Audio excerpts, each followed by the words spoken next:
हिमाचल प्रदेश में कोविड-19 के 65 केसेस हुए हैं और इनमें से 24 केसेस एक्टिव है। 24 केसेस में एक हमारा HSC पंचरुखी पुलिस स्टेशन का और एक टांडा मेडिकल कॉलेज का डॉक्टर भी शामिल है। ये पहली बार हिमाचल प्रदेश में जो फ्रंट लाइन वॉरियर्स इन्फेक्ट हुए हैं। हमें फ्रंट लाइन वॉरियर्स चाहे डॉक्टर्स हो, नर्सेस हो, हेल्थ वर्कर्स हो, पर्टिकुलरली आशा वर्कर्स जो दिन भर काम करते हैं, सफाई कर्मचारी हो, पुलिस हो, होमगार्ड हो, इन सब के प्रति आभारी होना चाहिए। ये बिना छुट्टी के लगातार इस वक्त काम कर रहे हैं और अफसोस की बात है कि बिलासपुर में एक डॉक्टर ने जब एक व्यक्ति को मास्क पहनने के लिए कहा तो उस पर हमला किया गया और जिस पर FIR दर्ज किया। पुलिस इन मामलों में सख्ती से कार्रवाई करेगी। जो भी होम क्वारंटाइन वायलेट करते हैं इनको बिल्कुल हम बर्दाश्त नहीं करेंगे और बड़ी सख्ती से कार्रवाई करेंगे। देश में जो रिप्रोडक्टिव रेट या ट्रांसमिशन रेट कम हुई है, हम जब भी चलते हैं हमेशा ये सोचकर चले कि सामने वाला व्यक्ति या आसपास के व्यक्ति संक्रमित है। अगर हम ऐसा सोच के चलते हैं तो अपने आप को पूरा प्रिकॉशन ले सकते हैं।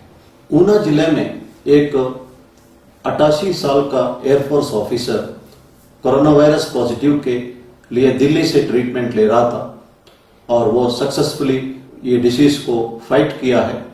वो हमेशा कहते हैं कि keep on fighting and never lose hope और डोंट फियर। ये हमारे लिए एक हौसला बुलंद करने की बात है और किसी भी उम्र का हो कोरोना वायरस को हम चाहे तो डिफीट कर सकते हैं। हिमाचल प्रदेश में वायरस का स्प्रेडिंग का रेट बहुत कम है और साथ में हिमाचल प्रदेश में जो रिकवरी रेट है ये हाईएस्ट इन द कंट्री है। इसलिए ज्यादा घबराने की जरूरत नहीं है, लेकिन प्रिकॉशन लेने की आवश्यकता है। माइग्रेंट लेबरर्स जो हिमाचल प्रदेश में हैं, मैं उनसे अनुरोध करूंगा कि हिमाचल प्रदेश में पूरा एक्टिविटी शुरू होना है और आपको काम करने का मौका मिलेगा और सरकार ने इकोनॉमिक पैकेज भी दिया है। इसलिए जहां तक हो सके स्टेट छोड़ के ना जाए। जो सरकारी दफ्तर में एंट्रेंस पर थर्मल स्क्रीनिंग करना उचित होगा। सरकारी दफ्तरों को डिसइंफेक्ट करना चाहिए और सरकारी दफ्तरों के अंदर मास्क पहनना चाहिए और सोशल डिस्टेंसिंग बनाए रखना चाहिए। ये सरकारी दफ्तर हो, प्राइवेट दफ्तर हो, सबके लिए लागू है। मीटिंग्स आदि अवॉइड करना चाहिए। अगर वीडियो कॉन्फ्रेंसिंग या वेबिनार के द्वारा मीटिंग कर सकते हैं तो उचित रहेगा और कैंटीन्स में ज्यादा लोग इकट्ठा ना हो, वहां पे बैठ के खाने की जगह अपने अपने जगह पर लेके जा सकते हैं। ये प्रिकॉशन लेने से दफ्तरों में भी इन्फेक्शन को हम रोक सकते हैं।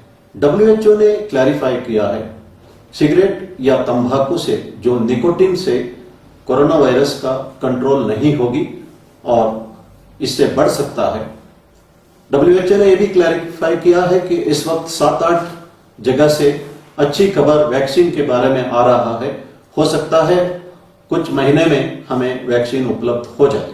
भारतवर्ष में भी मेडिसिन के बारे में भी अच्छी खबर आ रही है, तो हो सकता है कि हमें जो ट्रीटमेंट के लिए मेडिसिन उपलब्ध हो जाए। इस आशा के साथ हमें इस कोविड-19 को फाइट करना चाहिए। जिन्हें मेंटल हेल्थ इश्यूज है, कंसल्टेशन की आवश्यकता है, नेशनल हेल्पलाइन नंबर है 08046110007।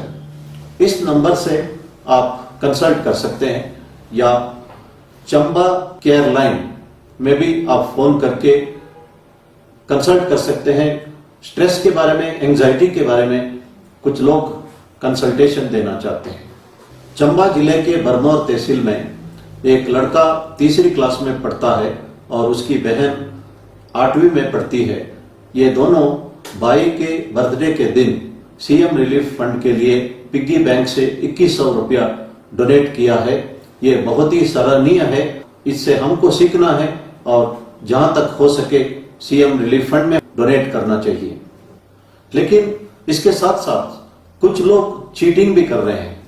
कोविड-19 के नाम पर पैसा इकट्ठा करके फ्रॉड भी करने वाले हैं। ऑनलाइन फ्रॉड भी इस वक्त बहुत बड़ा हुआ है। जो नॉलेज है इसको सही ढंग से इस्तेमाल कर सकते हैं, प्रोग्रामिंग कर सकते हैं या ऐप डेवलप कर सकते हैं, पैसा भी कमा सकते हैं, समाज का भला भी कर सकते हैं। हमारा एजुकेशन सिस्टम में डिफेक्टिव है, जो लोग अपना ज्ञान को अपना फायदे के लिए मिसयूज कर रहे हैं। इसीलिए भगवान साईं बाबा ने कहा कि knowledge is not the power, it is the character which is the power. जो ऑनलाइन फ्रॉडस्टर्स है इनमें से कमी है कैरेक्टर की। लखनऊ में एक ट्रक ड्राइवर जिसका नाम महेंद्र कुमार है, ये रोज ट्रक के नीचे 35 लोगों के लिए खाना बना रहा है और माइग्रेंट वर्कर्स को खिला रहा है और दाल बाटी बना के 1 रुपया भी किसी से भी नहीं लिया और खिला रहा है लोगों को। और उनसे पूछा गया कि आप पैसा क्यों नहीं लेते हो? उसका जवाब था कि मेरा अंतरात्मा इस हालात में पैसा लेने के लिए नहीं मान रहा है। हिंदुस्तान में लाखों लोग हैं जिनका अंतरात्मा इस हालात में पैसा लेने के लिए मना कर रहा है और वे निस्वार्थ सेवा कर रहे हैं। एक इंस्टेंस को मैं इस वक्त बताना चाहता हूं। तमिलनाडु में कोयम्बतूर डिस्ट्रिक्ट में एक 82 साल की औरत है जिसका नाम कमला था। ये सवेरे 5 बजे उठ के इडली तैयार करती है और सांभर और चटनी भी तैयार करती है और एक इडली के लिए 1 रुपया चार्ज करती है और दिन में 1000 इडली बेचती है। और किसी ने उनसे पूछा कि आप इडली का दाम 2 रुपया क्यों नहीं रखते? उस लेडी ने जवाब दिया है कि मैं मेरे कस्टमर्स में एक खुशी देखना चाहती हूं। अगर मैं 2 रुपया रखती हूं तो वो खुशी नहीं देख सकती हूं। मुझे तो 200 रुपया का कमाई हो रहा है और मैं इससे संतुष्ट हूं, लेकिन मैं ये भी चाहती हूं कि हो सके तो इडली का दाम 50 पैसा रखना चाहती हूं, लेकिन महंगाई बढ़ी है इसलिए 1 रुपया रखी हूं। कोरोना वायरस के दौरान इस लेडी को सामग्री इकट्ठा करने में दिक्कत हो रही थी। लोगों ने इस लेडी का मदद किया। ये लेडी कभी अपना बुढ़ापे के बारे में भी नहीं सोच रही है और पैसा इकट्ठा करने के बारे में भी नहीं सोच रही है। भगवान साईं बाबा ने कहा, the richest man in the world is one who is content. मैं ये कह सकता हूं कि दुनिया का सबसे अमीर औरत ये लेडी कमलातल है। इस तरह का बहुत सारे एग्जाम्पल्स हमको मिल सकता है। मैंने एक एग्जाम्पल दिया था कि साउथ अफ्रीका के केप टाउन में 2 गैंगस्टर्स आपस में लड़ रहे थे। उन्होंने डिसाइड किया कि कोविड-19 के इस संकट में हम लोगों का मदद करेंगे और दुश्मनी भूल जाएंगे। हमारे स्क्रिप्चर्स पुराण और महाभारत में भी इसका जिक्र है कि ऐसी हालत में दुश्मनों को भी मदद करना चाहिए। मैं महाभारत का एक इंस्टेंस का जिक्र करना चाहता हूं। जब महाभारत वार पूरा हुआ था, युद्ध के उपरांत रुक्मिणी ने भगवान कृष्ण से पूछा कि दानशूर कर्ण को आपने मारने में क्यों मदद की? भगवान कृष्ण जवाब देते हैं कि युद्ध भूमि में अभिमन्यु की मृत्यु हो रहा था। आखिरी क्षण में अभिमन्यु ने कर्ण से पानी मांगा था और वो पानी कर्ण के बगल में गड्ढे में उपलब्ध था, लेकिन फिर भी दुश्मनी की भावना की वजह से कर्ण ने अभिमन्यु को उस हालात में भी पानी नहीं दिया।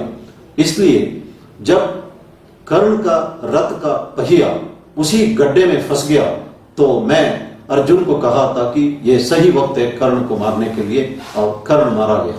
हमारे लिए यह मैसेज महाभारत देता है कि ऐसी हालात में दुश्मनों को भी हमें मदद करना चाहिए। और हिंदुस्तान के लोग इस वक्त निस्वार्थ सेवा कर रहे हैं। हिंदुस्तान के लोग जो है कभी भी, जैसे प्रधानमंत्री जी ने कहा, ना थकने वाले हैं, ना टूटने वाले हैं, ना हारने वाले हैं। धन्यवाद। जय हिंद।